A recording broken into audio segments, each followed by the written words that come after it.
Dad? The maid of honor sat at the altar, revealing she was the billionaire's lost daughter. But before we dive into the full story, let me know where you're watching from and what time it is. Now, subscribe to the channel and let's get started. I need to find him, Rachel. He doesn't even know I exist. Emma Parker gripped her phone tightly as she stared at the invitation on her computer screen. Are you sure this is a good idea? What if he doesn't want to know you? Rachel's voice crackled through the speaker. My mother kept me a secret for 26 years. I at least deserve to meet him once. Emma clicked accept on the digital invitation to be Sophia Bennett's maid of honor. The morning bell rang at Greenfield Elementary School in Portland. Emma put her personal thoughts aside and smiled as 22 first graders rushed into her classroom. Good morning, everyone. Let's start by sharing one happy thing about today, Emma said, sitting in her reading chair as the children gathered on the colorful carpet. Miss Parker, you look sad, said Lily, a girl with pigtails and a missing front tooth. Emma forced her smile wider. I'm not sad, just thinking about a trip I'm taking soon. Where are you going? Asked Tyler from the back of the group. Boston. It's a city far away on the other side of the country. Will you bring us back presents? Several voices called out. Emma laughed. We'll see. Now let's start our day with some reading. Hours later, Emma unlocked the door to her small apartment. Bills covered her kitchen table, student loan statements, her mother's hospital bills, and a past-due notice for her electricity. She dropped her bag and sighed. Her phone buzzed with a text message. Can't wait to see you next week. The Ritz-Carlton sent your room confirmation. This wedding is going to be amazing. Sophia. Emma looked at the fancy hotel confirmation. It seemed impossible that just 6 months ago she had engineered a chance meeting with Sophia Bennett at a charity event, all to get closer to James Wilson, the billionaire tech genius who had no idea he was Emma's father. She walked to her bedroom and opened the drawer of her nightstand. Inside was a worn photograph of a young couple, her mother Catherine as a college student, smiling next to a handsome young man with the same hazel eyes Emma saw in her mirror every morning. The memories of her mother's last days flooded back. Catherine Parker, weak from cancer, had finally shared the truth. Your father's name is James Wilson, her mother had whispered from the hospital bed. We were in love at MIT. When I found out I was pregnant, he was already getting attention for his computer security ideas. I knew he was going to be something special. Why didn't you tell him about me? Emma had asked, holding her mother's frail hand. I thought I was protecting his future. He needed to change the world, not change diapers. Catherine's eyes had filled with tears. Maybe I was wrong, but I loved you enough for both of us. After her mother died, Emma took a DNA ancestry test.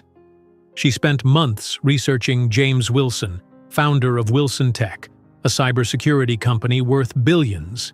Everything confirmed what her mother had said: the timing, their relationship at MIT, and the DNA markers that matched relatives on her father's side. Finding Sophia had been surprisingly easy. The former model loved charity events and social media. One carefully planned accidental meeting later, and Emma had a new friend who was excited to share details about her engagement to a brilliant older man. Emma packed her suitcase carefully, placing her mother's diary and photos in a hidden compartment. Her phone rang, Rachel calling again. I still think this is crazy, Rachel said when Emma answered. What exactly is your plan here? Just walk up to one of the richest men in America and say, Hi, I'm your surprise daughter? I don't know yet, Emma admitted, folding a simple black dress into her suitcase. I just need to see him, to know who he is. Then I'll figure out if telling him is the right thing. Just be careful. Don't get hurt. The next morning, Rachel drove Emma to the Portland airport. Text me when you land. And Emma, remember who you are. You're not part of their world. 5 hours later, Emma stepped out of a taxi in front of the Ritz-Carlton, Boston. The doorman took her bag while another held the door. The marble lobby gleamed with fresh flowers and crystal chandeliers. Emma felt instantly underdressed in her simple jeans and sweater. "Emma, there you are!" Sophia's voice echoed across the lobby. At 32, Sophia Bennett was stunning, tall and blonde, wearing clothes that probably cost more than Emma's monthly salary. Sophia air-kissed both of Emma's cheeks. "You look exhausted, poor thing. Let's get you checked in before dinner with James." An hour later, Emma sat across from James Wilson for the first time. At 58, he was handsome, with salt and pepper hair and kind eyes that crinkled when he smiled. He wore a simple navy suit and the same watch visible in old photos with her mother. "So, Emma, Sophia tells me you're a teacher," James said, his voice gentler than Emma had imagined. "Yes, first grade. I love it, though the pay is terrible," Emma said, then blushed at mentioning money to a billionaire. James smiled. "Teachers are the most important people in society. My mother was a nurse, but she always said she should have been a teacher." Emma's heart jumped at this small connection to the grandmother she never knew. "What do you like to read, Emma? You like to—" James asked as they waited for dessert. "Classic literature mostly.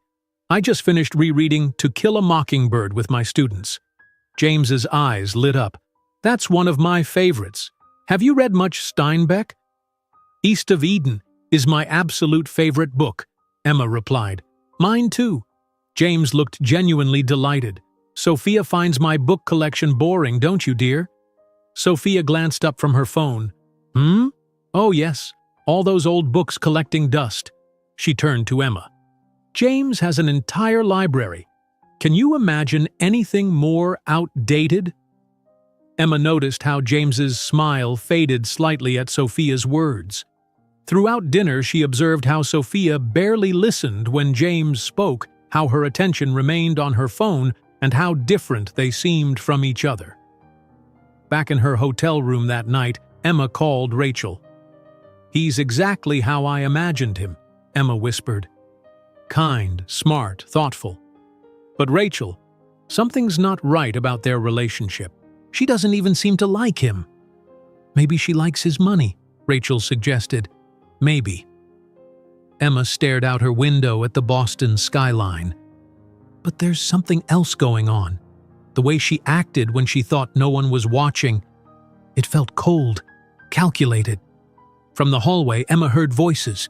Sophia arguing with someone on the phone. "I told you not to call me here," Sophia hissed. "Yes, everything is still on schedule, just stick to the plan." Emma moved away from her door, heart pounding. What plan was Sophia talking about? And why did Emma suddenly feel that finding her father might not be the only important discovery of this trip? Emma pressed her ear against the hotel room door until Sophia's footsteps faded down the hallway. Whatever plan Sophia was talking about, it didn't sound like wedding preparations. Emma pulled out her phone to text Rachel, but stopped herself. She needed more information before jumping to conclusions. The next morning, Emma joined Sophia at a flower shop in downtown Boston. The shop was filled with roses, lilies, and orchids in every color. "What do you think about these white roses for the centerpieces?" Sophia asked, barely looking up from her phone. "They're beautiful. Does James have a favorite flower we should include?" Emma asked. Sophia laughed. "James doesn't care about flowers. He told me to get whatever I want." She lowered her voice.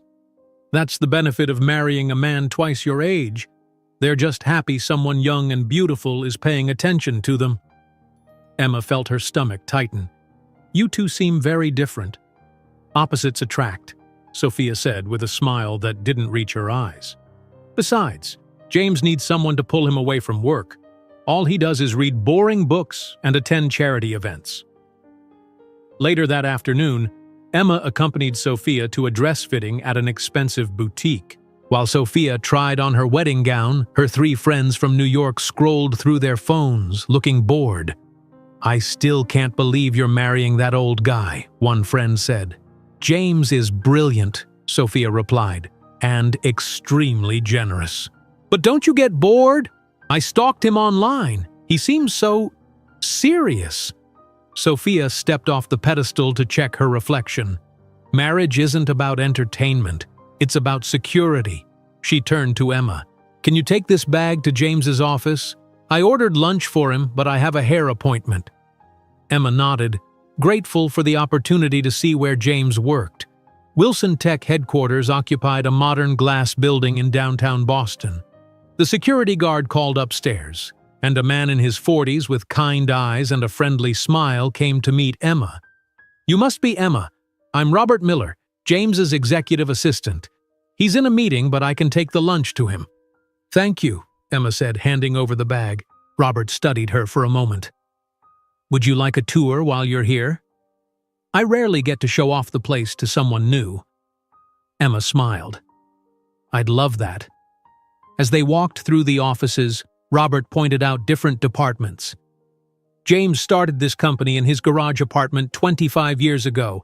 Now we have 3,000 employees worldwide. Did you know him back then? Emma asked. I joined 15 years ago. James gave me a chance when no one else would. I had just gotten out of the army and had no corporate experience. Robert stopped in front of a wall of photos. These are the scholarships James funds for employees' children. He's put 47 kids through college so far. Emma studied the photos of smiling graduates. That's incredible. If you think that's impressive, let me show you something else. Robert led her to another hallway with photographs of buildings. These are the homeless shelters and community centers James has built around Boston. He visits them monthly, though he never wants publicity about it. Why homeless shelters? Emma asked, wondering if it connected to her mother somehow. James never talks about it much, but he seems especially concerned about places that help single parents and children. Robert pointed to a photo of a building called New Beginnings Center. This one specifically helps single mothers get education and jobs. James checks on it personally. Emma felt her throat tighten. Was it possible James was unconsciously searching for the child he never knew existed? 2 nights later, Emma attended a pre-wedding dinner with James's closest friends. The restaurant was elegant, but not flashy, with warm lighting and quiet music. Emma noticed how different James's friends were from Sophia's. They were mostly older, accomplished people who spoke about books, politics, and charity work, not fashion or celebrities.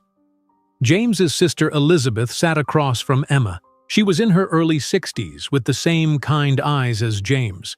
Throughout dinner, Emma caught Elizabeth watching her with a puzzled expression. When James stepped away to take a phone call, Elizabeth leaned toward Emma. How long have you known Sophia?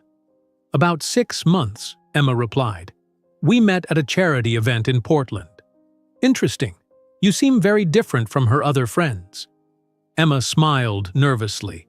I suppose we are, but sometimes friendships form in unexpected ways. Elizabeth nodded. You remind me of someone, but I can't quite place it. Emma's heart raced. Could Elizabeth see her mother in her face? After dinner, Emma got lost looking for the restroom in James's mansion. She opened a door and found herself in a home office. Bookshelves lined the walls and family photos sat on the desk. Emma was about to leave when a photo caught her eye. A young woman with wavy brown hair laughing on a college campus. Her mother. Emma picked up the frame with shaking hands. James had kept a photo of her mother all these years. What are you doing in here? Emma jumped. Sophia stood in the doorway, her eyes cold. I was looking for the bathroom, Emma said, quickly putting down the photo. Sophia stepped into the room. This is James's private office. The bathroom is in the opposite direction. She glanced at the photo Emma had been holding. Who is that? I don't know. A college friend, maybe? Sophia's eyes narrowed. Let me make something clear, Emma. I've noticed how you look at James, how you try to find things in common with him. Whatever you're thinking, stop. You're here as my maid of honor, not to befriend my fiancé. I'm just being polite, Emma said, trying to keep her voice steady. Be polite from a distance. Sophia's voice was ice. Remember your place in all this. The next morning, Emma watched from a coffee shop across the street as Sophia walked into a small cafe. Through the window, Emma saw Sophia embrace a handsome man with dark hair. Not a quick hello hug, but an intimate embrace followed by a kiss that definitely wasn't friendly. Emma took out her phone and snapped several photos. When Sophia and the man sat down, they held hands across the table, looking very much like a couple in love.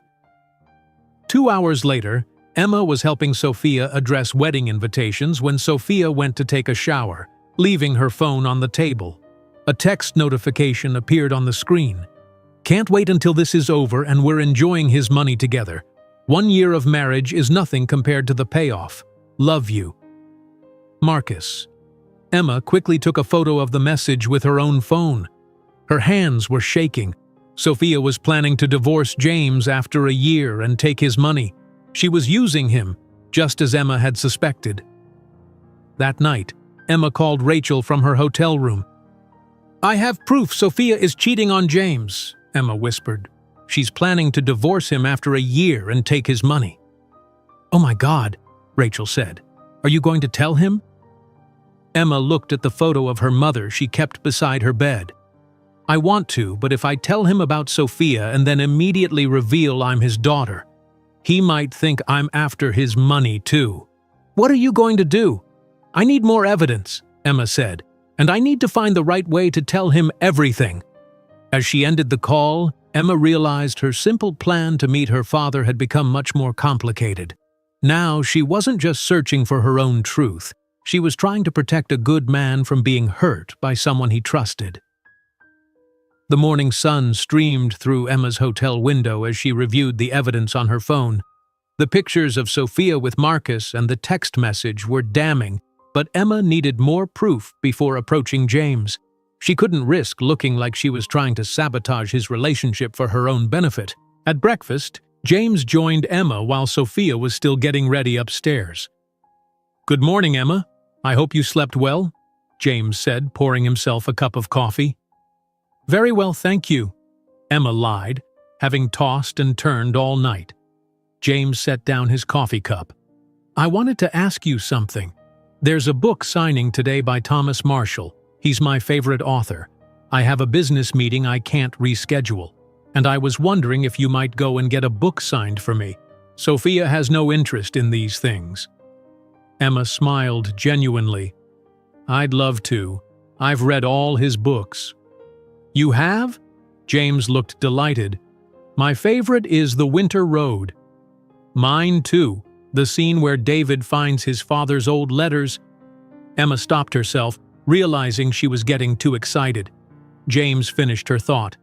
"And realizes his father wasn't the man he thought he was." "Exactly. It's powerful writing." Sophia appeared, looking perfectly styled in a designer outfit. "What are you two talking about?" "Books," James said. "Emma's going to the Marshall signing for me today." Sophia rolled her eyes. "Thank goodness, I was worried I'd have to go." She kissed James on the cheek. "I have wedding tasks for Emma afterward." 2 hours later, Emma stood in line at the bookstore, holding James's copy of Marshall's newest novel. The line moved slowly, giving her time to think about her growing connection with James. They shared so many interests. Was it genetics or coincidence? When she finally reached the front of the line, Emma placed the book on the table. "Could you please sign this to James Wilson? He couldn't be here today." As the author signed, a voice behind her said, "James Wilson? As in Sophia's fiancé?" Emma turned to see Marcus standing there. Her heart raced, but she kept her expression neutral. "Yes, I'm Sophia's maid of honor." Marcus looked confused. "Oh, right. You're the teacher friend. Sophia mentioned you." He seemed to realize his mistake in approaching her. "I'm Marcus Reed, Sophia's cousin from Seattle." "Nice to meet you," Emma said, pretending she didn't know the truth. "Are you a book fan too?" "Not really. I was passing by and saw the crowd." Marcus shifted uncomfortably. "Don't tell Sophia you saw me. I'm supposed to be picking up her, wedding gift." Emma nodded. "Your secret is safe." As Marcus hurried away, Emma quickly took out her phone and found him on social media. His profile was set to private, but she sent a friend request. If he thought she was truly Sophia's friend, he might accept. Later that evening, James called Emma to his home office. "Did you have any trouble at the signing?" "None at all." Emma handed him the signed book. "I met someone interesting there, your fiancé's cousin Marcus from Seattle." James looked puzzled. "Sophia doesn't have a cousin named Marcus." Emma feigned surprise. "That's odd. He specifically mentioned Sophia." Before James could respond, Sophia entered the room. "Emma, there you are. I need your help with the seating chart." As Emma left with Sophia, she glanced back to see James opening his laptop with a thoughtful expression. The next morning, Emma received a notification. Marcus had accepted her friend request. His private posts included several subtle references to Sophia and their future plans. In one photo from just 3 weeks ago, they were on a beach together, Marcus's arm around Sophia's waist. The caption read, "Soon, every day can be like this." Counting down. Emma saved the photos as evidence. When her phone rang, she was surprised to see James's number. "Emma, I was wondering if you might help me with something," James said. "I'm launching a literacy program through my foundation, and since you're a teacher, I'd value your input." "I'd be happy to help," Emma replied. "Excellent. Robert will pick you up at 1 o'clock. Robert drove Emma to an elementary school in a lower-income area of Boston. James was waiting outside, talking with the principal. "This is one of 5 schools we're working with," James explained as they toured the building. "We want to create reading spaces and provide books for children to take home." Emma felt a surge of pride. This was the kind of work she wished she could do at her own school. "Have you considered parent involvement programs? Many parents want to help their children read but don't know how." James looked impressed. "That's an excellent idea." They spent 2 hours discussing the program. On the drive back to James's house, Emma noticed James seemed lost in thought. "Is everything okay?" she asked. James sighed. "You remind me of someone I knew long ago. In college, I was in love with a woman named Catherine. She was passionate about education, too." Emma's heart pounded. "What happened?" "She disappeared. One day we were planning our future. The next day she was gone. No explanation, no goodbye." James looked out the window. "I've always wondered what happened to her." Emma wanted desperately to tell him the truth, but before she could say anything, James's phone rang. It was Sophia. That night, Sophia assigned Emma a long list of wedding tasks. The florist needs final approval on the arrangements, the calligrapher has questions about the place cards, and the wedding planner needs to confirm the menu changes. "Menu changes?" Emma asked. "I thought everything was finalized." "James is allergic to shellfish, but I want the lobster appetizer," Sophia said dismissively. "Just make sure they have something else for him." Emma frowned. "You're serving food your fiancé is allergic to at your wedding?" Sophia looked irritated. "It's my wedding day. I should get what I want." She checked her watch. "I have to go. Just handle it." After Sophia left, Emma found Robert in the kitchen. "Does James know about the menu changes?" Robert shook his head. "Sophia makes a lot of decisions without consulting James. He's too busy to notice most of the time." "Can I ask you something? Does Sophia ever seem insincere to you?" Robert was quiet for a moment. "It's not my place to comment on Mr. Wilson's relationship." "I understand.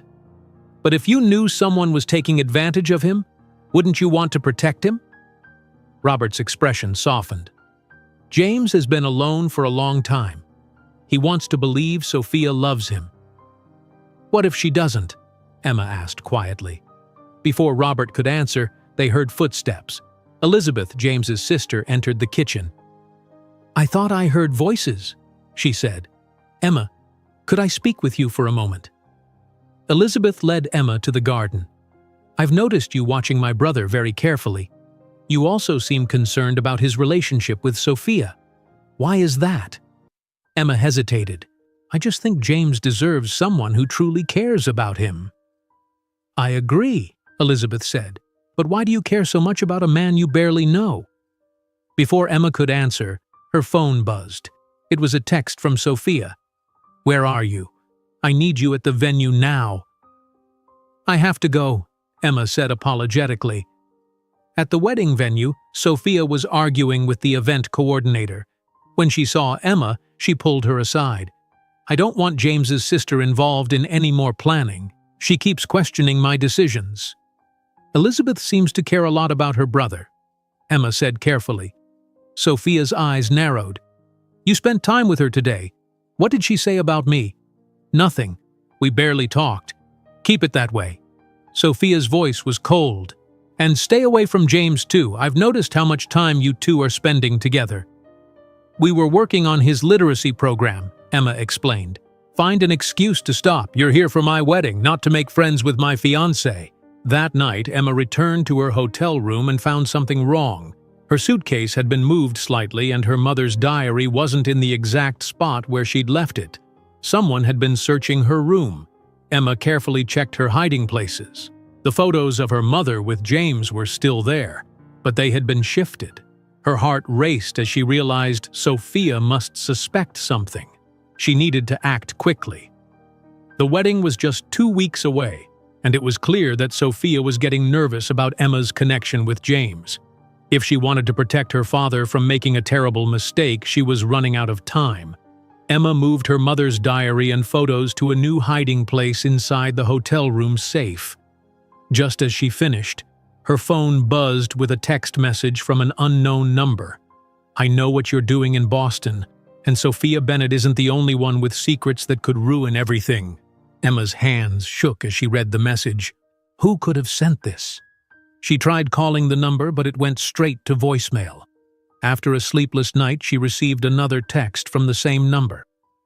"Meet me at Blue Bottle Coffee on Newbury Street at 10 o'clock. Come alone." Emma debated whether to go, but her curiosity won out. She arrived at the coffee shop early and chose a table with a clear view of the door. At exactly 10 o'clock, Marcus walked in. Emma's stomach dropped as he spotted her and walked over. "You're probably wondering why I texted you," Marcus said, sitting down across from her. "How did you get my number?" Emma asked. "From Sophia's phone while she was in the shower." Marcus studied her face. "I know you've been watching us. The question is why?" Emma decided to take a risk. "I know about your plan with Sophia to marry James and divorce him for his money." Marcus tensed. "Are you planning to tell him?" "That depends," Emma said carefully. "Maybe we can help each other." "What do you want?" "A share," Emma lied. "I have student loans and my mother's medical bills to pay." Marcus looked suspicious. "Why would we give you anything?"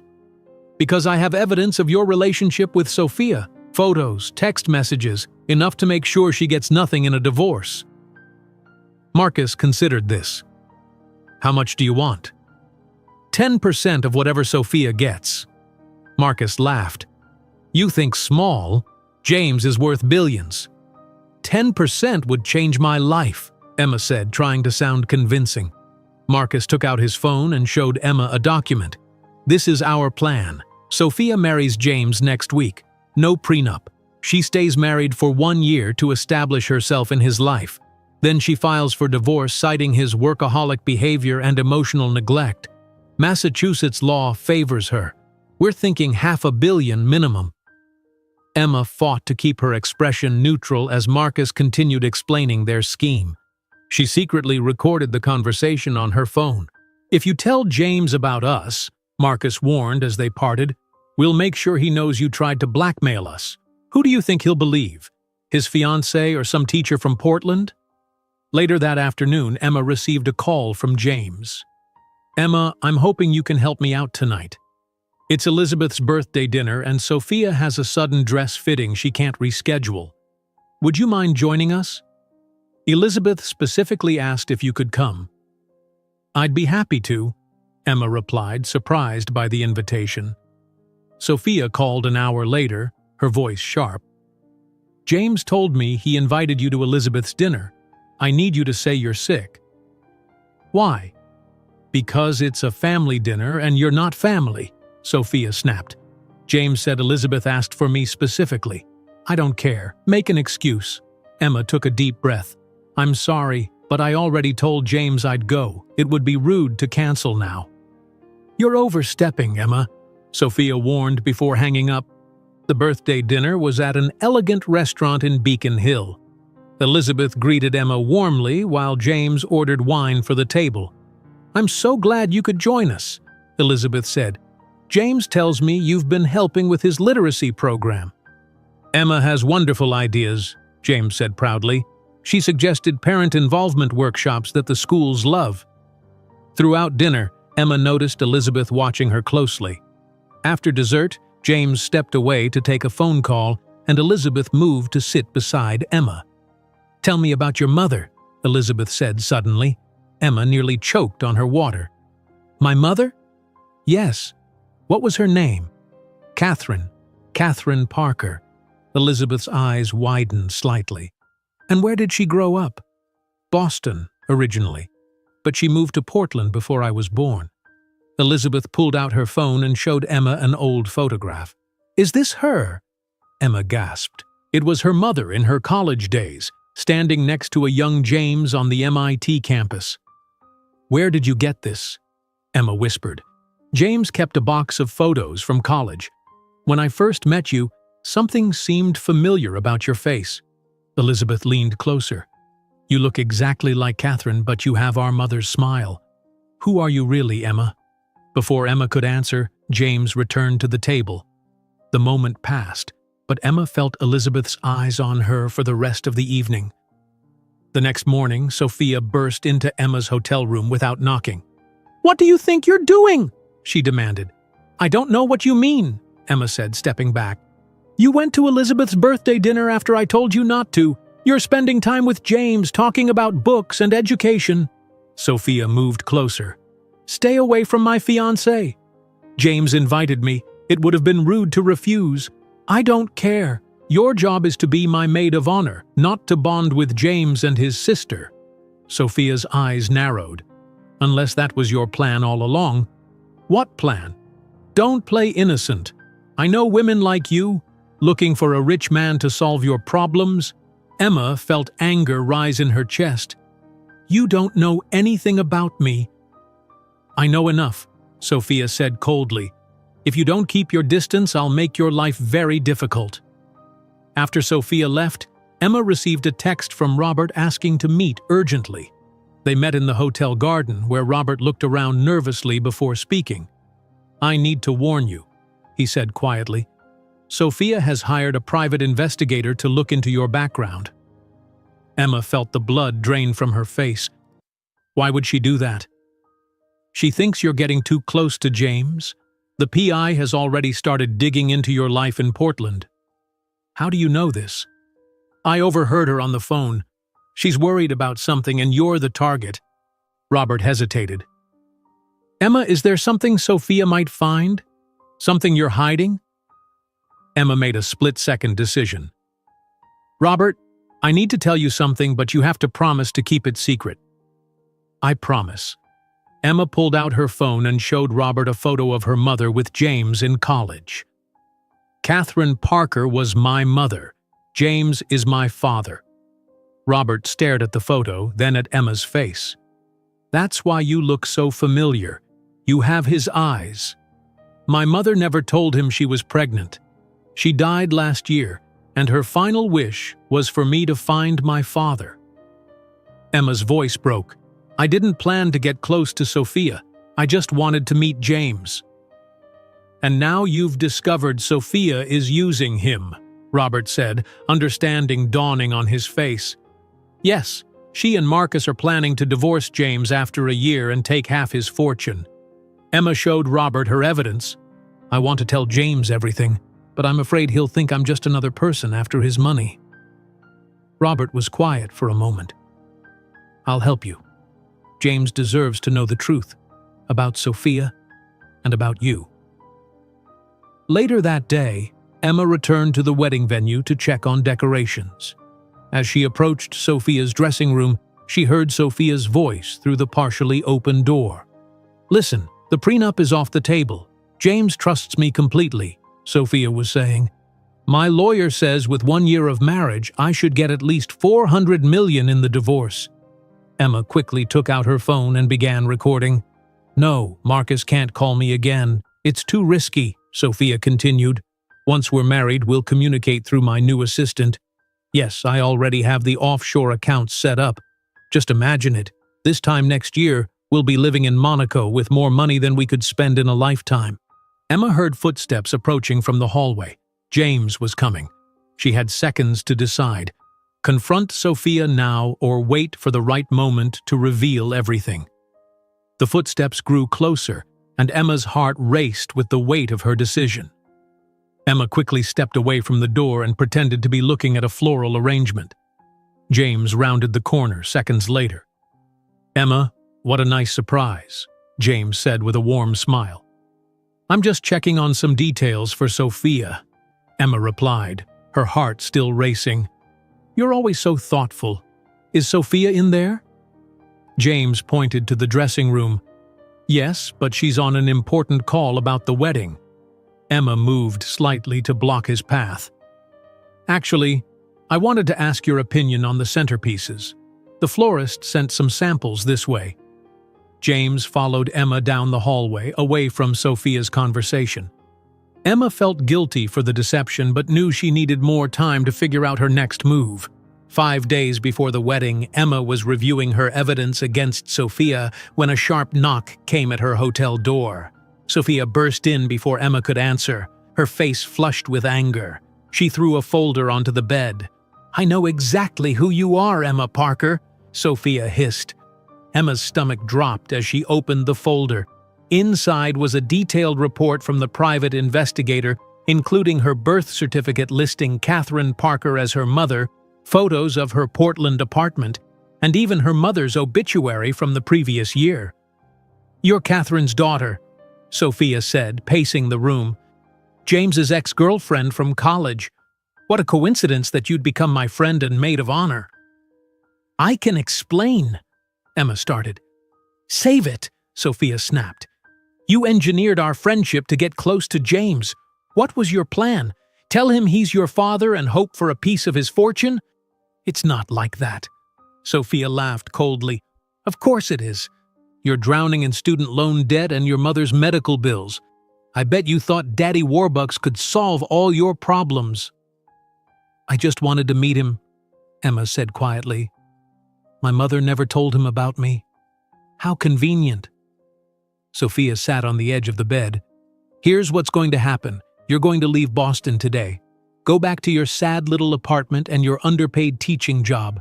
Never contact James or me again." "And if I don't?" Sophia smiled. "Then I'll tell James you befriended me to get close to him for his money. I'll show him how you researched him for months, how you planned everything. Who do you think he'll believe? His loving fiancée or the surprise daughter who appears right before his wedding?" Emma stayed silent as Sophia reached into her purse and pulled out a check. $100,000, Sophia said, placing it on the nightstand. "More than enough to pay off your debts and start fresh. Take it and disappear." After Sophia left, Emma called Robert. "She knows everything," Emma said, her voice shaking. "The PI found out about my mother." "What did Sophia say?" Robert asked. "She offered me money to leave Boston and never contact James. She threatened to tell him I engineered everything to get his money if I don't go." Robert was quiet for a moment. "You need to talk to Elizabeth. She already suspects you're Catherine's daughter. She might help." "Do you think I can trust her?" "Elizabeth loves her brother more than anything. If anyone will help protect him, it's her." Emma arranged to meet Elizabeth at a small cafe away from James's social circle. When Elizabeth arrived, her expression was serious, but not unkind. "Thank you for meeting me," Emma said as Elizabeth sat down. "Robert said it was important." Elizabeth studied Emma's face. "You look so much like her." Emma took a deep breath and placed 3 items on the table: her birth certificate, her mother's diary, and a paper showing the DNA test results.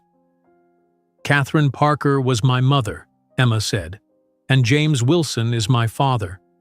Elizabeth picked up the birth certificate, her hands trembling slightly.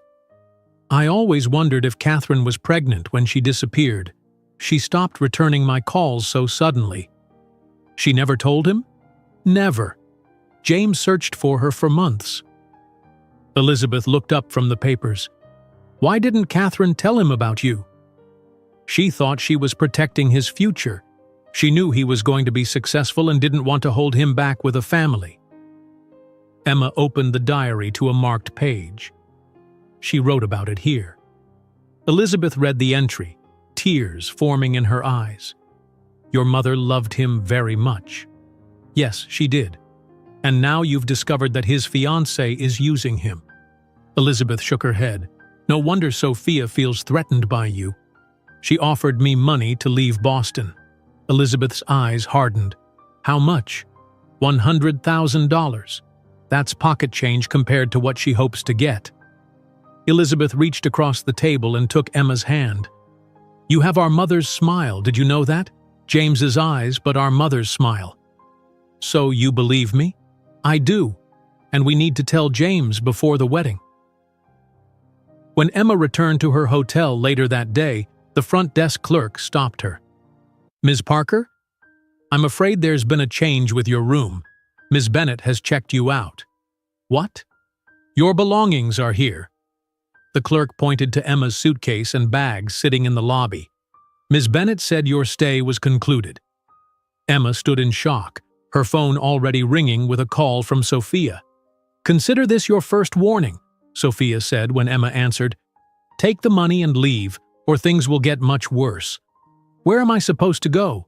Emma asked, trying to keep her voice steady as people in the lobby glanced her way.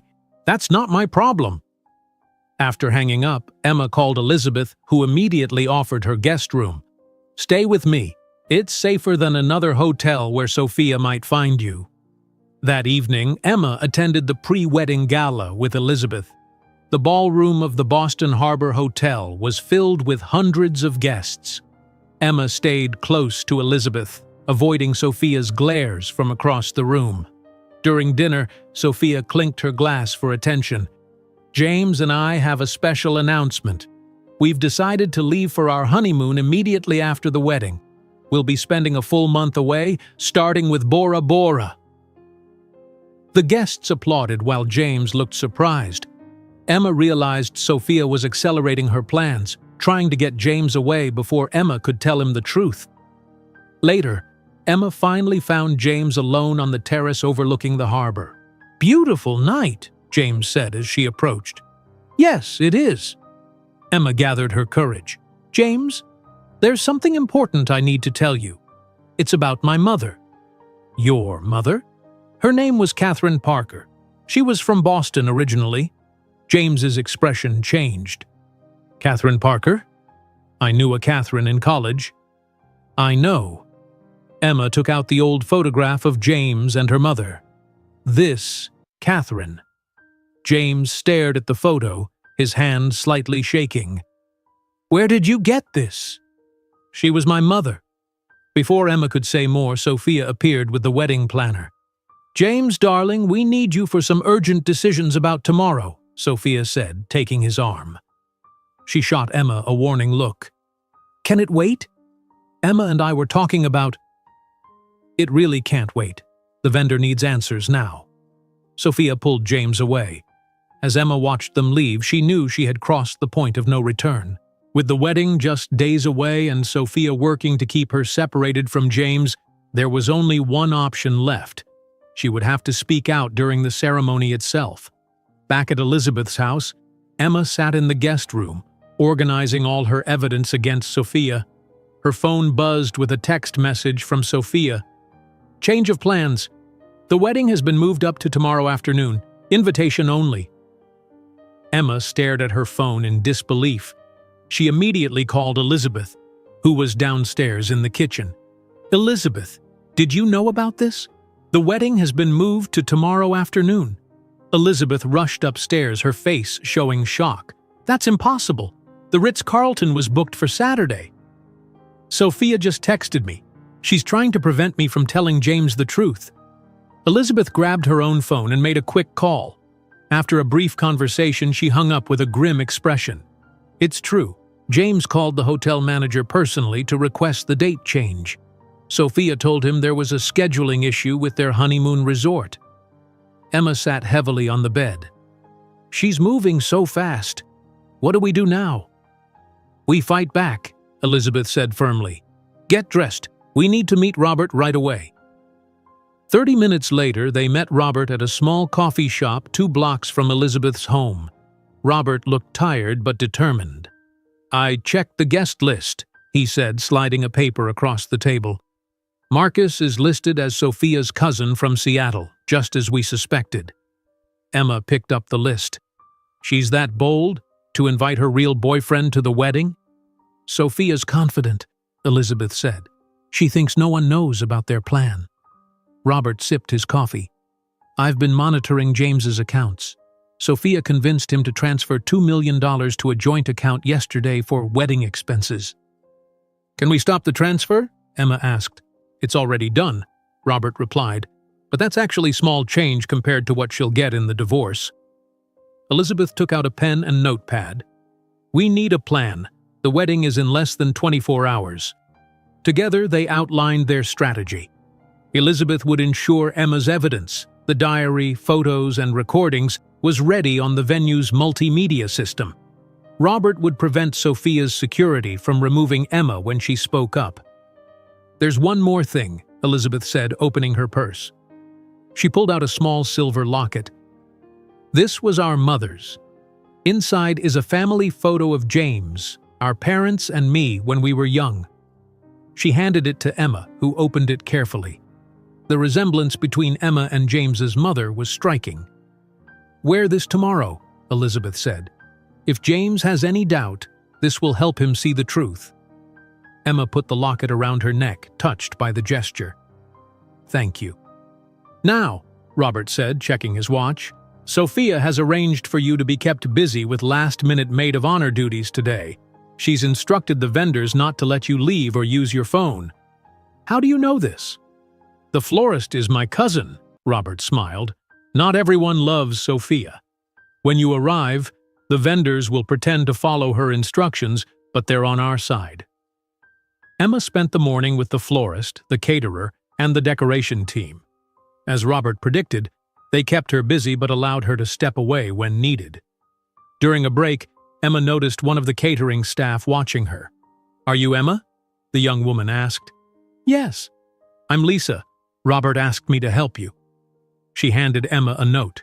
If you need to send any messages to Robert, let me know. By mid-afternoon, Sophia arrived to check on the preparations. She barely looked at Emma, speaking to her only when necessary. When Sophia stepped away to take a call, Emma quickly wrote a message for Robert. Sophia, checking everything. Need to get original evidence from Elizabeth's house. Lisa took the note and disappeared. 20 minutes later, the fire alarm sounded, and everyone evacuated the building. In the confusion, Emma slipped away and took a taxi to Elizabeth's house. She had just finished gathering her evidence when she heard the front door open. Thinking it was Elizabeth, Emma called out, I got everything. But it was James who appeared in the doorway of the guest room. Emma? He looked confused. Elizabeth invited me for dinner. She said it was important. Emma froze, the evidence folders in her hands. She hadn't expected to face James alone, not yet. Is Elizabeth here? James asked, looking around. She'll be back soon, Emma said, trying to stay calm. She asked me to gather some things. James nodded, then noticed the photo of Catherine on the bed. You were telling me about your mother last night, about Catherine. Emma set down the folders. Yes, would you like some tea while we wait for Elizabeth? We could talk. In the kitchen, Emma made tea while James sat at the counter, looking at the old photograph. I searched for Catherine for months after she disappeared, James said quietly. I hired detectives, called hospitals. Then I heard she was in Oregon. but when I tried to contact her, she refused to see me." "She thought she was protecting your future," Emma said, setting a cup in front of him. "By leaving without a word? She knew you were destined for great things. She didn't want to hold you back." James looked up sharply. "How would you know what she thought?" Emma took a deep breath. This wasn't how she planned to tell him, but the moment felt right. Before she could speak, however, her phone rang. It was Elizabeth. "Where are you?" Elizabeth asked urgently. "At your house. James is here too. Sophia is looking for him. She's furious. Don't tell him anything yet. We need to stick to the plan." Emma hung up and found James watching her intently. "You know something about Catherine that you're not telling me," he said. "Elizabeth will be here soon," Emma replied. "She can explain everything." They moved to the living room where James noticed books on the coffee table that Emma had been reading, the same obscure authors he enjoyed. "You like Bernard Malamud?" he asked, picking up one of the novels. "He's one of my favorites," Emma replied. "I also love John Steinbeck and Joan Didion." "Exactly the same as me," James said with a smile. "What else do we have in common?" For the next hour, they talked about books, movies, and their shared love of astronomy. James told stories about growing up in Boston, and Emma shared what it was like to be raised by a single mother in Portland. "Catherine did a good job raising you," James said. "She was always so intelligent and kind." "She talked about you sometimes," Emma admitted. "She said you were the smartest person she ever met and the most decent." "Did she ever say why she left?" Emma hesitated. "She thought you needed to focus on your future without distractions." "I would have given up everything for her," James said quietly. "I loved her that much." The front door opened and Elizabeth entered, looking stressed. "James, I'm sorry I'm late." "It's fine. Emma and I have been getting to know each other better." Elizabeth shot Emma a questioning look, and Emma shook her head slightly. She hadn't revealed anything yet. After James left, promising to see them both at the wedding the next day, Elizabeth and Emma worked late into the night preparing the evidence. "I almost told him," Emma said as they organized the photos and diary entries. "It's better this way," Elizabeth assured her. "At the wedding, everyone will witness Sophia's true nature. James won't be able to deny the evidence." As they worked, Robert called with troubling news. Sophia has hired security guards with Emma's photo. They're instructed to keep her away from the ceremony. "How will I get in?" Emma asked. "I've created a staff ID badge that will get you through the service entrance," Robert explained. "The security guards at that door are friends of mine from the army. They'll let you in." That night, Emma couldn't sleep. She sat at the desk in the guest room and recorded a video on her phone, explaining everything in case she was prevented from speaking at the wedding. "My name is Emma Parker," she began. "I'm the daughter of Catherine Parker and James Wilson. My mother never told James about me. I came to Boston to find my father, but discovered his fiancée is planning to divorce him and take his money." She detailed everything she had learned about Sophia and Marcus, showing the evidence on camera. When she finished, she saved the video to a flash drive and tucked it into her mother's locket. As dawn broke, Emma watched the sunrise from her window. In just a few hours, she would either reunite with the father she never knew or lose him forever to Sophia's elaborate scheme. The Boston skyline glowed orange and pink as Emma dressed in her maid of honor outfit. She placed her mother's locket carefully around her neck, touching it for strength. Elizabeth drove her to the Ritz-Carlton before dawn, parking in a service area behind the hotel. "Robert's waiting at the employee entrance," Elizabeth said. "Text me when you're inside." Emma nodded, clutching the staff ID badge Robert had created. "Will you be okay talking to James before the ceremony?" "I'll try one more time to make him see reason about Sophia," Elizabeth promised. "But be prepared. He might not listen." At the service entrance, Robert greeted Emma with a tired smile. Two security guards nodded to them. "These are my friends, Mike and Dave," Robert explained. "They're helping us today." "Won't they get in trouble?" Emma asked. "Some things are more important than a job," Mike said. "Robert told us what's happening. No one should be tricked like that." Robert led Emma through back hallways to a small storage room near the bridal suite.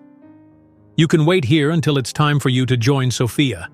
I've placed a small camera in the bridal suite that will send video to your phone. You'll know when to come out." "Thank you for everything," Emma said. "James is a good man," Robert replied simply. "He deserves the truth." Alone in the storage room, Emma sent a text to Elizabeth.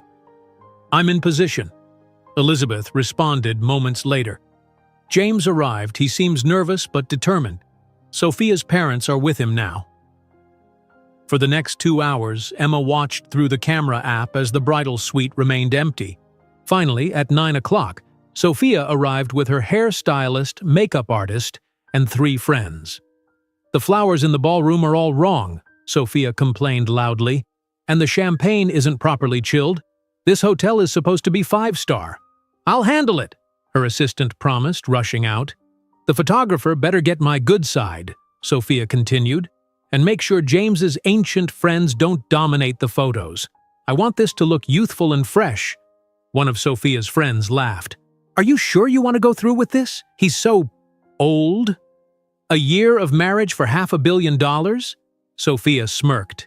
"Easiest money I'll ever make." Emma's phone buzzed with a text from Elizabeth. "Marcus has arrived. He's telling everyone he's Sophia's cousin from Seattle." At 11 o'clock, Robert texted, "Time to emerge. Sophia is asking for you." Emma took a deep breath, checked her appearance in her phone camera, and left her hiding place. She knocked on the bridal suite door. "Finally," Sophia said when Emma entered. "My veil needs to be adjusted." As Emma helped with the veil, Sophia's friends left to take their seats in the ballroom. When they were alone, Sophia's pleasant expression vanished. "I'm surprised you still showed up," she said coldly. "I'm the maid of honor," Emma replied. "It would look strange if I disappeared. After today, you'll disappear permanently from our lives." Sophia checked her makeup in the mirror. "James and I leave immediately after the reception. By the time we return, you'll be a distant memory." Emma adjusted the veil pins. "The ceremony hasn't happened yet." Sophia turned, her eyes narrowing. "Don't try anything stupid. My security team has your photo. They'll remove you if you cause any problems." "I'm just here to do my job," Emma said, activating the recording app on her phone hidden in her bouquet. "Good, because James is mine now." Sophia's voice became smug. "He's just a means to an end, you know. All that money sitting in his accounts and he hardly spends any of it. What a waste." "You don't love him at all, do you?" Emma asked quietly. "Love?" Sophia laughed. "I love what he can give me. I deserve every penny I'll get in the divorce. Do you know how hard it is to pretend interest in his boring stories, to act impressed by his charity work, to kiss him goodnight?" She shuddered. "The things I do for money." Emma's phone silently recorded every word.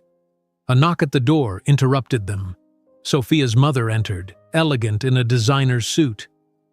"You look beautiful, darling," she said, then noticed Emma. "And you must be the maid of honor. Sophia mentioned you joined her bridal party rather suddenly." "Emma and I became fast friends," Sophia said with a fake smile. "She's been so helpful." "How nice." Sophia's mother studied Emma's face. "Have we met before? You look familiar." "I don't think so," Emma replied. "I'm from Portland." Sophia's mother seemed unconvinced but didn't press further. At 12:30, Emma changed into her maid of honor dress in a small side room. The pale blue silk felt cool against her skin as she fastened her mother's locket around her neck again. Her phone buzzed with a text from Robert. "Meeting in the east hallway in 5 minutes. Bring everything." Emma grabbed her bag containing the diary, photos, and recordings, then slipped out to meet Robert and Elizabeth. Elizabeth looked elegant but tense in a navy dress. "The ballroom is full, 400 people at least." "I checked the honeymoon flights," Robert added. James and Sophia are booked to Bora Bora tonight, but only Sophia's ticket continues to Monaco 3 days later. She's planning to abandon him on their honeymoon? Emma was shocked. It appears so, Robert confirmed. Marcus has a matching ticket to Monaco. Elizabeth took Emma's hand. Are you ready? Once you speak up, there's no going back. I'm ready, Emma said. What about the evidence? I've loaded everything onto the venue's system, Elizabeth explained.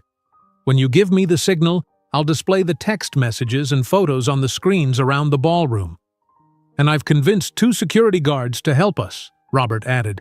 They'll prevent Sophia's team from removing you when you speak. Emma practiced what she would say one final time, her hands shaking with nerves.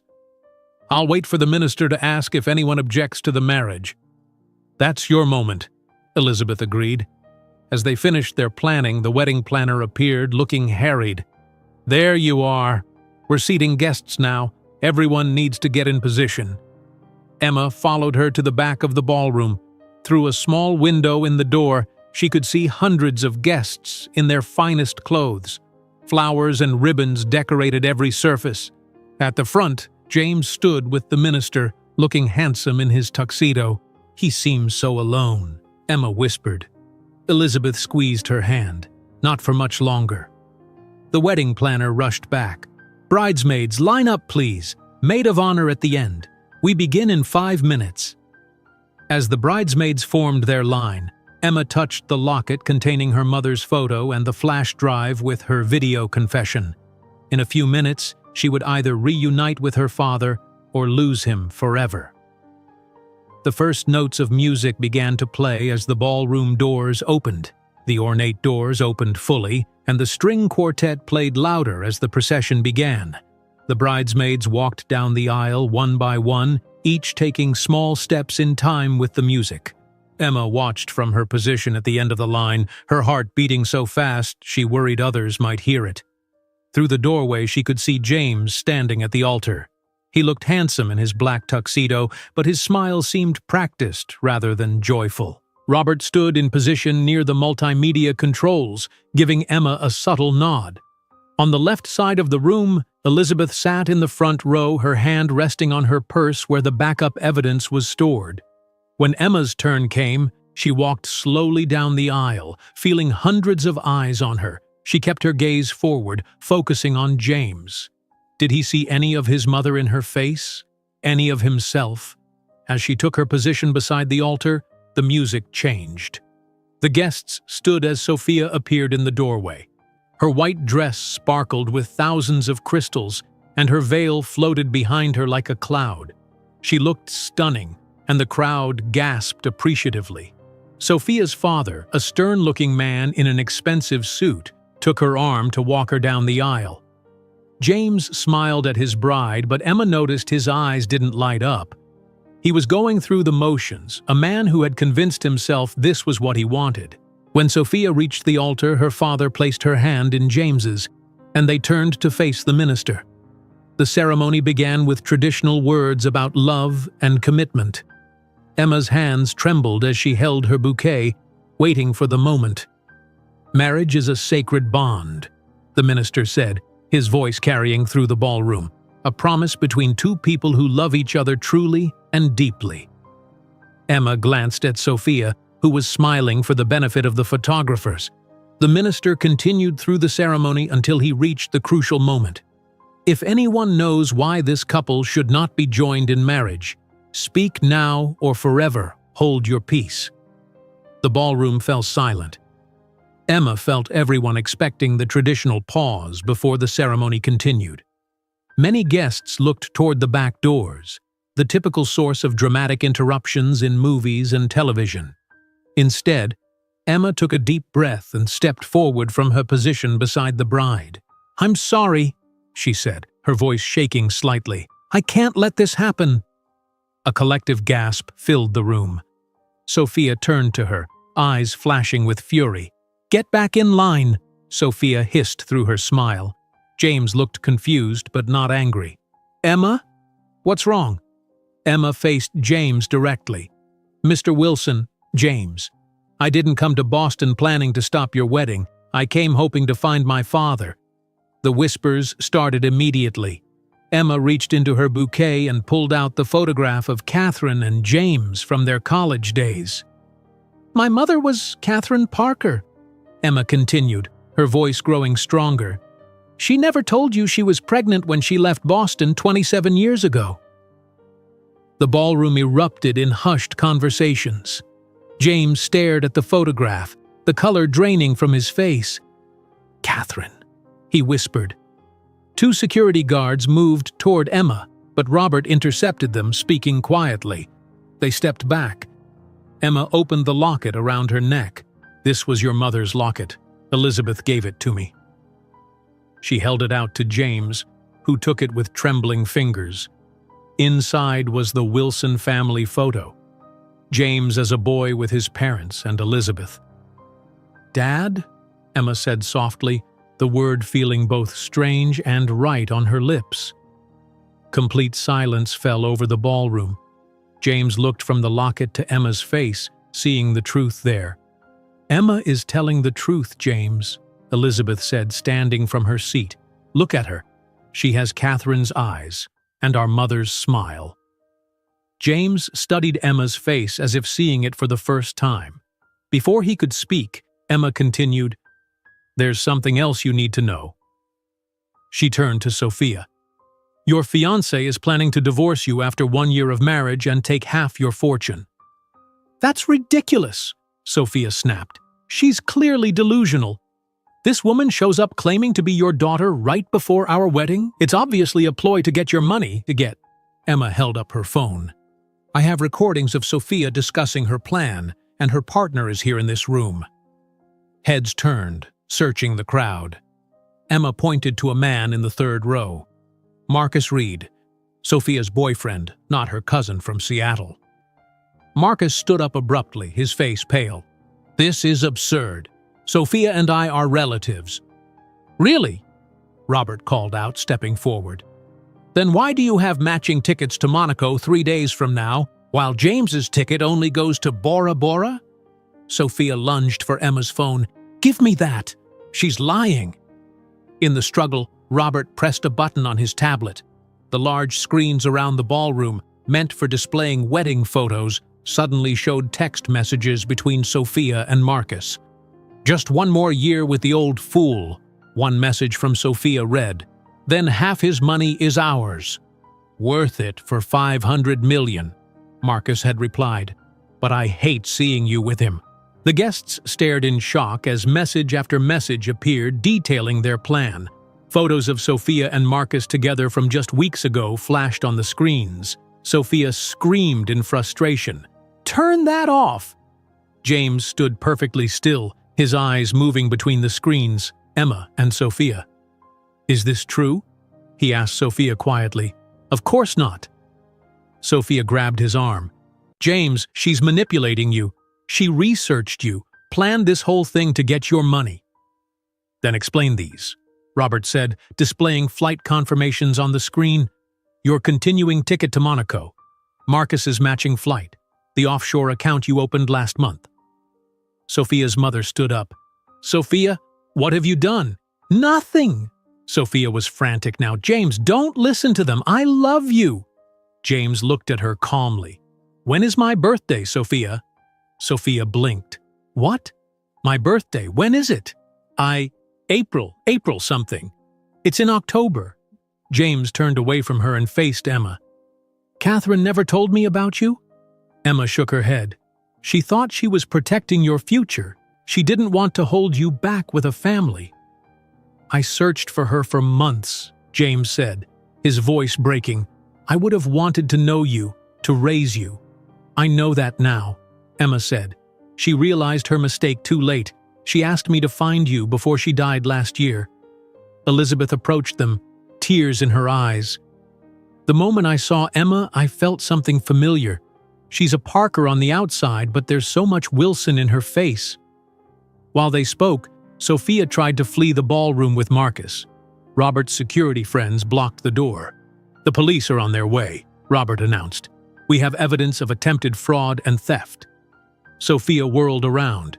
"You can't prove anything. It's her word against mine. Actually, Robert said, we have signed statements from your wedding planner who overheard your conversations and your assistant who you asked to set up the offshore accounts. Sophia's face crumpled as she realized she was trapped. Her mother approached her with a look of disgust. How could you? We raised you better than this. James seemed barely aware of the chaos surrounding Sophia. He was still looking at Emma, tears streaming down his face. You have her smile, he said softly.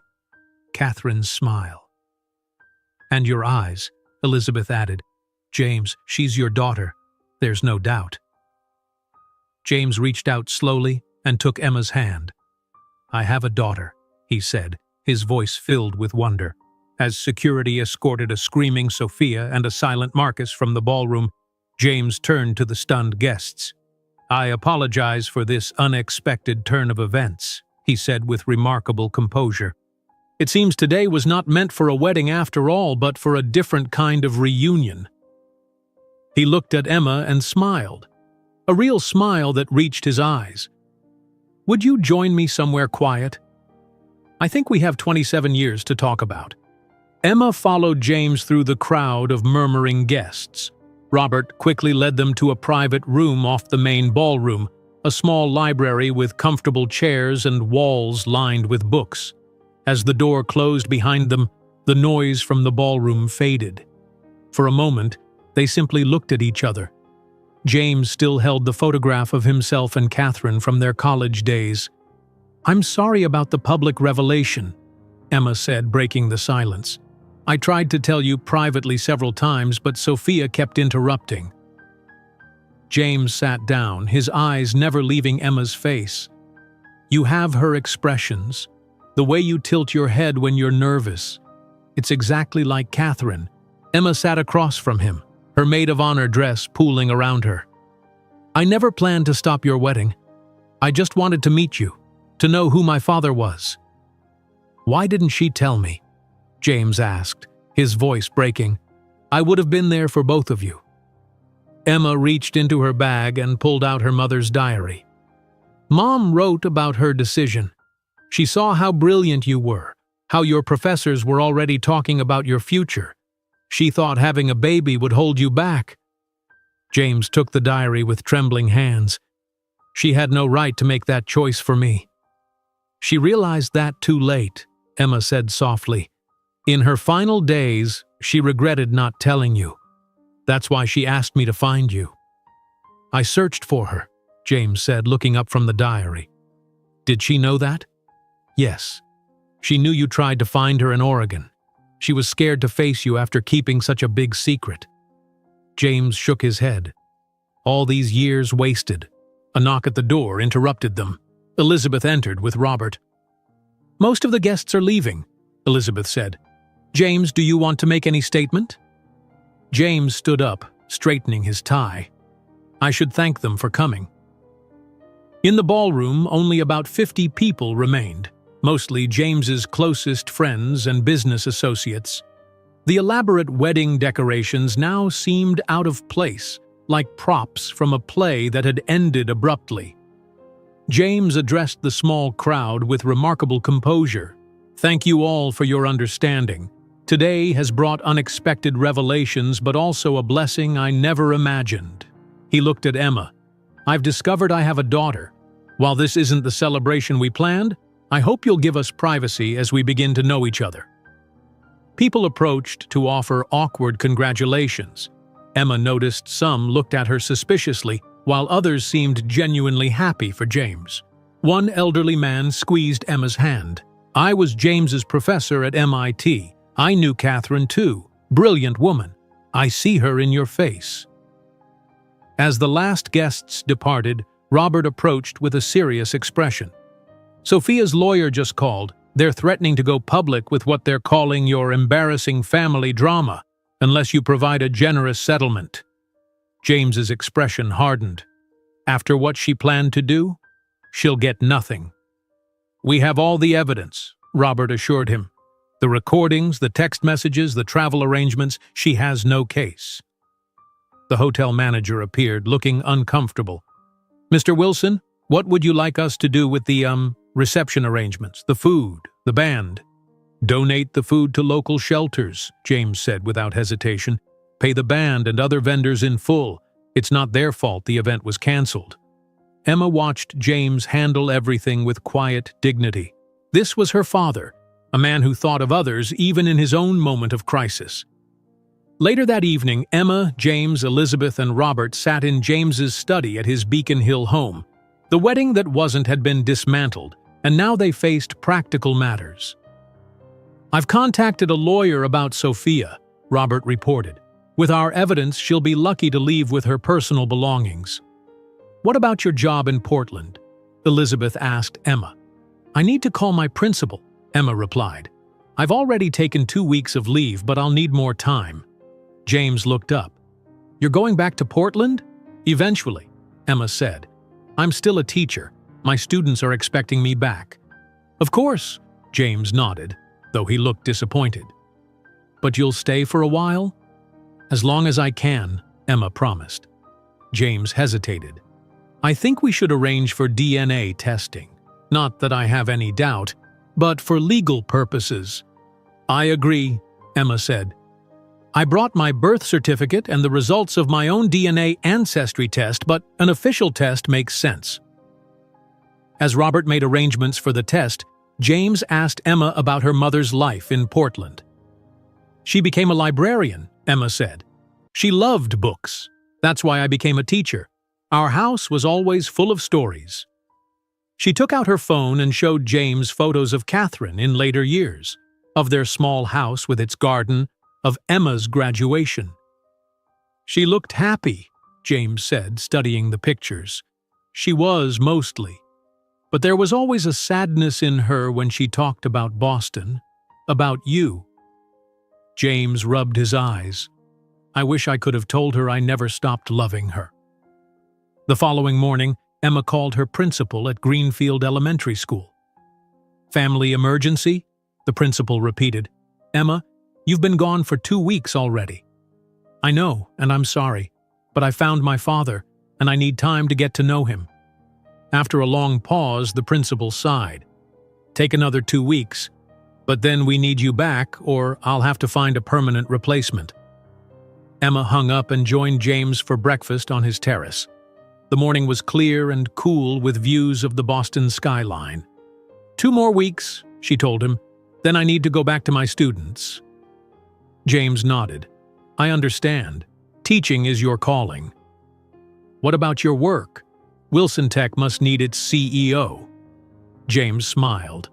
"One benefit of building a company for 25 years is having excellent people who can run things when you're away." They spent the day together, walking through Boston Common, visiting the public garden where James and Catherine had once studied together. James showed Emma the MIT campus, pointing out the buildings where he and Catherine had taken classes. "She was smarter than me," James said as they stood outside the engineering building. "Everyone thought I was the genius, but Catherine saw solutions I missed." A week later, the DNA results arrived, confirming what they already knew. James was Emma's father. That evening, they shared a quiet dinner with Elizabeth to celebrate. "To family found," Elizabeth said, raising her glass. As they ate, James broached a difficult subject. "Emma, I'd like to establish a trust for you, to pay off your mother's medical debts and your student loans." Emma tensed. "I didn't come looking for you for money." "I know that," James said gently. "But you're my daughter. Let me help you the way I would have if I'd been there all along. I don't want to be like Sophia, just interested in what you can give me." James reached across the table and took her hand. "You could never be like Sophia. You stopped my wedding to protect me, knowing I might reject you. That took incredible courage." The next morning, Robert arrived with news about Sophia. "She's back in New York," he reported. "Her lawyers dropped all threats after we sent them copies of the evidence. She's agreed to a simple statement that the wedding was called off by mutual agreement." "Good," James said firmly. "I want her out of our lives." Emma looked around James's study, at the books they both loved, at the family photos, now including one of her and James from their walk in Boston Common. In just 2 weeks, she had found not only her father, but a part of herself she never knew was missing. "I have something for you," James said, handing her an envelope. Inside was the deed to her mother's house in Portland, now fully paid off, and papers showing all her mother's medical debts had been settled. "James, this is too much," Emma protested. "It's what I would have done years ago if I'd known," he said simply. "And please, try calling me Dad, at least sometimes." Emma smiled, the word still feeling new on her tongue. "Thank you, Dad." 6 months later, Emma stood in her classroom at Greenfield Elementary in Portland, watching her students work on their art projects. The classroom looked completely different now, with new computers along one wall and bookshelves filled with colorful new books. A plaque by the door read, "Wilson Family Foundation Learning Center." "Miss Parker, is your dad coming to our play next week?" asked Lily, the same girl who had noticed Emma's sadness before her first trip to Boston. "Yes, he is," Emma smiled. "He's very excited to see all of you perform." After school, Emma checked her calendar. Tomorrow she would fly to Boston for her monthly long weekend with James and Elizabeth. In the 6 months since the wedding that wasn't, they had created a comfortable routine. Emma kept teaching in Portland, but flew to Boston at least once a month. James visited Portland regularly too, attending school events and getting to know Emma's community. Emma's phone rang as she was packing. It was James.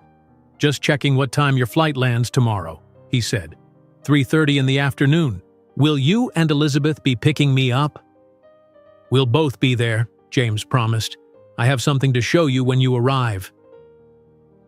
The next day, Emma walked through the airport terminal to find James and Elizabeth waiting.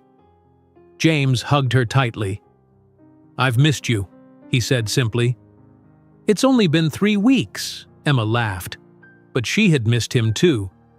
At James's Beacon Hill home, he led Emma upstairs. "I have a surprise for you." He opened the door to what had once been a rarely used guest wing. Emma gasped. The space had been completely transformed. Bookshelves lined the walls, filled with copies of books they both loved. A comfortable desk sat near the window with a view of the city. Family photos covered one wall, pictures of Catherine, of Emma growing up, and new photos of Emma with James and Elizabeth. "This is your space," James said, "so you always have a home here in Boston." Emma touched the books on the shelf, the same editions she had in Portland. "You remembered all my favorites." "Of course, we have the same taste." That evening over dinner, James shared news about the Wilson Family Foundation's work. "The grant to Greenfield Elementary has been approved," he said. "The board loved your proposal for the new library and technology lab." "The kids are already benefiting from the first phase," Emma said. "But are you sure it doesn't look like special treatment because I teach there?" "The grant goes to the school, not to you personally," Elizabeth pointed out, "and the foundation has funded similar projects at 4 other schools in Portland." "Besides," James added, "you're still living on your teacher's salary. That was your choice." It was true. Though James had established a trust for Emma that covered her mother's medical debts and her student loans, she had insisted on keeping her financial independence. She wanted her relationship with James to be about family, not money. The following week, James flew to Portland to attend the school play Emma had directed.